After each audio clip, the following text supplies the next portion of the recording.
क्यों? क्योंकि ये विनय गुण है और ये ही भक्ति है। आगे, जिनके मस्तक पर गुरु विराजमान हैं वे धन्य भाग्य हैं। विनयवंत मद रहित जो पुरुष हैं वे अपने सभी कार्य गुरु को बतला देते हैं। वे धन्य हैं जो इस कली काल में मद रहित कोमल परिणामों द्वारा समस्त लोक में प्रवर्तते हैं। उत्तम पुरुष बालक में, वृद्ध में, निर्धन में, रोगियों में, बुद्धि रहित मूर्खों में तथा जाति कुलादि हीनों में भी यथा योग प्रिय वचन, आदर, सत्कार, स्नान, दान आदि देने से कभी नहीं चूकते। प्रिय वचन ही कहते हैं। हमने सुन रखा ना, सत्य कड़वा होता है, बिल्कुल कड़वा नहीं होता। ये तो हमने मिला दिया। सत्य कड़वा कैसे होगा? बोलो। उसमें लगा सत्य, जो नीति शास्त्र है उसमें लगा सत्य बोलो और प्रिय बोलो। जो सत्य अप्रिय हो और सत्य हो वो चीज नहीं बोलो, तो सत्य कड़वा कैसे हो सकता है? बोलो। है?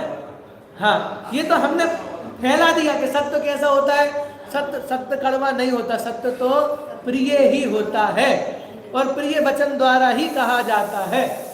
तो क्या कहा कि भाई जिनके मस्तक पर गुरु विराजमान है वे धन्य, मतलब सर पे नहीं बैठे हैं, उनकी आज्ञा है।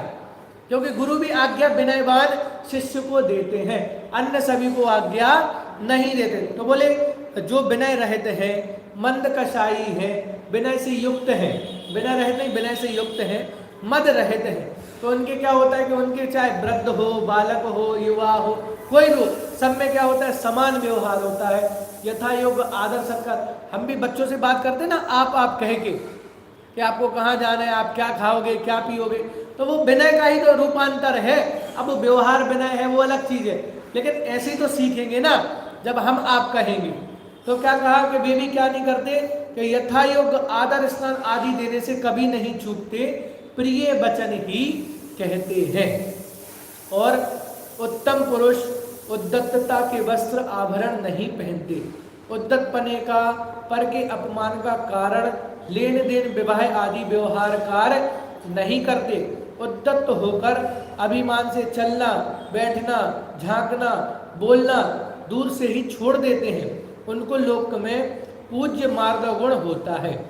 धन पाना, रूप पाना, ज्ञान पाना, विद्या, कला, चतुराई पाना, ऐश्वर्य पाना, बल पाना, जाति कुलादि उत्तम गुण, जगत मान्यता इत्यादि पाना उनका ही सफल है। जो उदात्तता रहित, अभिमान रहित, नम्रता सहित, विनय सहित प्रवर्तते हैं, जो अपने मन में अपनों को सबसे छोटा मानते हुए कर्म के परवश जानते हैं, वे कैसे गर्व कर सकते हैं? नहीं करते। हे भव्य जनों, सम्यक दर्शन का अंग इस मार्दव अंग को जानकर चित्त में ध्यान करो, स्तवन करो। इस प्रकार मार्दव धर्म का वर्णन। क्या कहा कि जिनके मार्दव गुण विराजमान है, तो इसमें लिखा ना, सब कुछ लिखा कि वैसे आभरण आदि नहीं पहनते, वस्त्र आदि, मतलब ऐसे नहीं चलते कालर खड़ी करके कि भाई हम अभिमानी है ना, तो क्या करेंगे? उनका उठना, बैठना, बोलना, पहनना, ओढ़ना सब कुछ क्या होगा? अभिमान से रहित होगा, क्योंकि विनय गुण है ना। और जिनके विनय गुण है उनके ही धन प्राप्त करना, बल प्राप्त करना, ज्ञान प्राप्त करना, तप प्राप्त करना, ये सब सफल है। और जिनके अभिमान है उनके ये सब प्राप्त करना व्यर्थ है। इसलिए क्या करें? अपने आप को छोटा मानते हुए कर्म के परवश को जानते हैं, वे कैसे गर्व कर सकते? जिनको ये पता है कि भाई हम तो तुच्छ प्राणी हैं और सब जो सब भी पूरा खेल है वो किसका है? कर्मों के अधीन है। तो जिसको ऐसी भावना होती है उसके मान नहीं होता है, वो निराभिमान होता है। बड़े पंडित जी को सुना, दर्पण शब्द बताओ। दर्पण शब्द होता ना, तो दर्पण का मतलब क्या है? दर्पण हम रोज उपयोग में लेते ना, आईना। दर्पण का मतलब क्या है? दर्पण का मतलब है दर्पना। क्या है उसका संधि विच्छेद? दर्पना। दर्प मतलब होता है घमंड, और ना मतलब नहीं, कि जिसको घमंड नहीं हो वो क्या है? दर्पण है। तो चाहे अच्छा व्यक्ति जाए आईने के सामने तो उसको घमंड नहीं होता, या बुरा चला जाए, काला कलूटा चला जाए, तब भी उसके अभिमान नहीं होता। तो हमारा जीवन भी कैसा हो कि दर्पण के समान हो, चाहे जैसी परिस्थिति बने, हम अपने विनय गुण को ना छोड़ें, अभिमान धारण ना करें, और विनय गुण को प्रकट करें।